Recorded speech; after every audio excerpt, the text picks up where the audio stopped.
స్పీచ్లో చదువుతారు. ఇంత పచ్చి అబద్ధాలు బట్టిగా చదవచ్చా? ఎట్లా నమ్ముతారు మిమ్మల్ని ప్రజలు? ఏమనుకుంటారు మిమ్మల్ని ప్రజలు? సోయి ఉండాలి కదా కనీసం.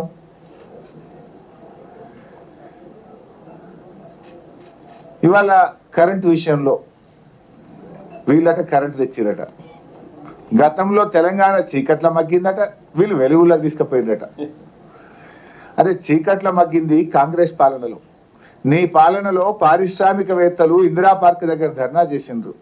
నీ పాలనలో రైతులకు పొద్దున్నాక 4 గంటలు, పొద్దుకి 3 గంటల కరెంటు. నీ పాలనలో హైదరాబాద్ నగరంలో కోతలు. కానీ కేసీఆర్ గారు 24 గంటల కరెంట్ ఇచ్చిండ్రు. యాదాద్రి గురించి చదివిండి ఇలా బట్టి గారు.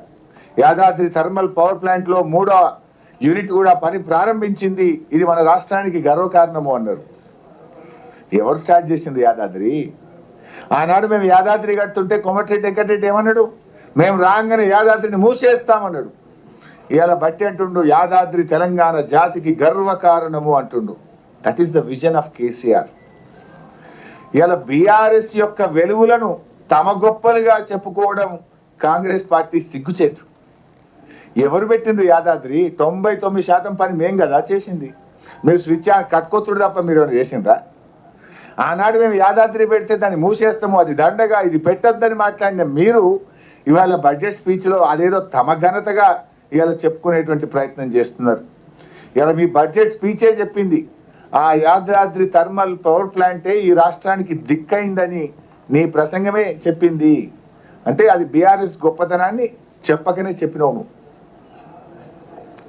సింగరేణి గురించి మాట్లాడి ఇంకేందో. సింగరేణిని స్కామ్ల గనిగా మార్చిండ్రు మీరు. కుంభకోణాల కేంద్రంగా మార్చిండ్రు. సింగరేణి గురించి పలికే హక్కే మీకు లేదు. Bogus production, bogus income tax కట్టిండ్రు, బోగస్ బోనస్లు ఇచ్చి ఇవాళ సింగరేణి కొలాప్స్ అయ్యేటువంటి పరిస్థితి తెచ్చిండ్రు మీరు. కేసీఆర్ గారు నిర్మించిన వ్యవస్థను నడపడం కూడా మీకు చేతనైతలేదు. అరే ఇరిగేషన్లో కూడా బోగసే. మొదటి బడ్జెట్లో 6 ప్రాజెక్టులు పూర్తి చేస్తాం, 6 లక్షల ఎకరాలకు నీళ్ళు ఇస్తామన్నారు. రెండవ బడ్జెట్లో 8 ప్రాజెక్టులు పూర్తి చేస్తాం, 6 లక్షల ఎకరాలకు నీళ్ళు ఇస్తామన్నారు. 2 బడ్జెట్లు అయిపోయినాయి. 1 ఎకరానికి నీళ్ళు ఇచ్చిండ్రా? 1 ప్రాజెక్ట్ అన్న పూర్తి చేసిండ్రా? అసలు మీ బడ్జెట్ ప్రసంగాలకు ఏమైనా వీసమెత్తైన నిజాయితీ ఉందా? నిజముందా?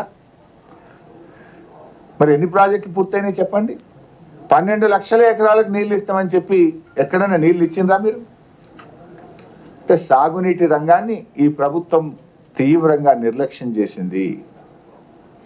బ్రేక్ఫాస్ట్ పథకం గురించి బల్లలు కొట్టుకున్నారు. ఇవాళ ఎవరు పెట్టింది బ్రేక్ఫాస్ట్ పథకం?